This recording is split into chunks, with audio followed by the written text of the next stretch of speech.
Good morning, Sandpoint Bulldogs. Will you all please rise for the Pledge of Allegiance? I pledge allegiance to the flag of the United States of America and to the republic for which it stands, one nation, under God, indivisible, with liberty and justice for all.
I'm here at Sandpoint High School. I wanted to share with the students some of my life experience and hopefully to give them some hope for the future, which I see as very bright and always have. I tend to do that.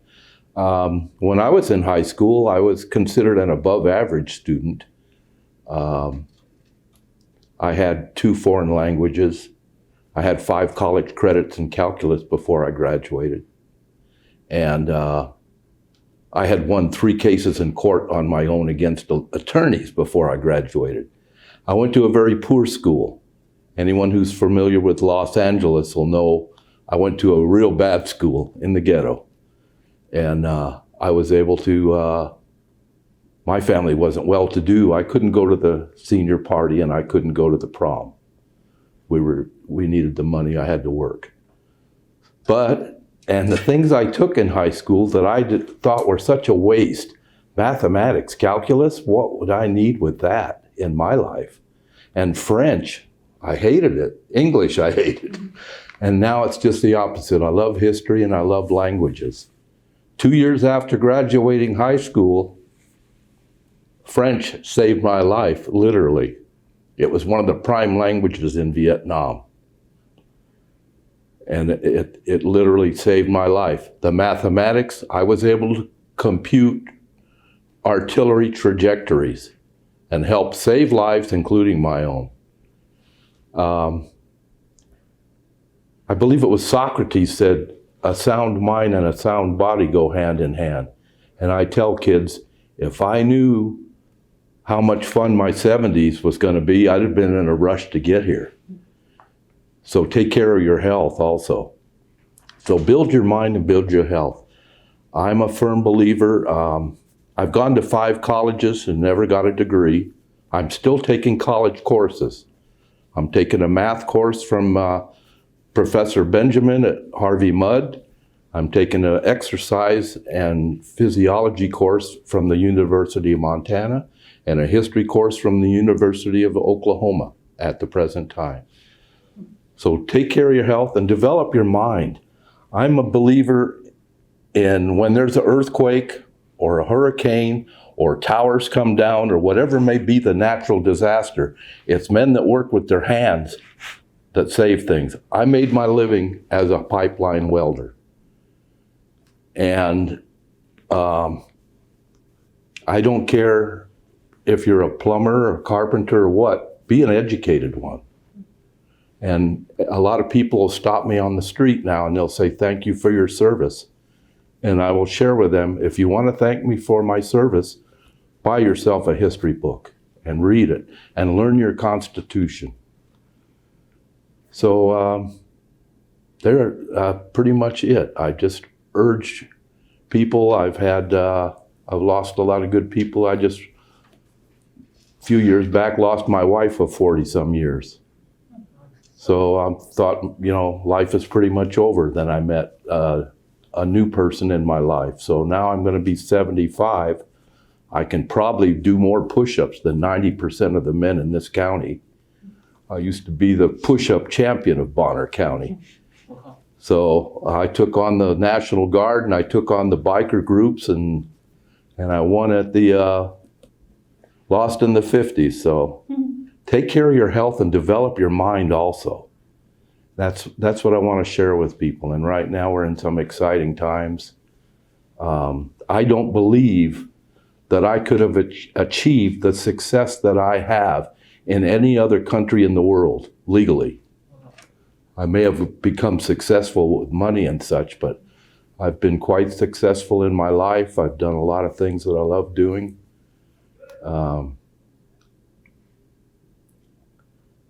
My dreams,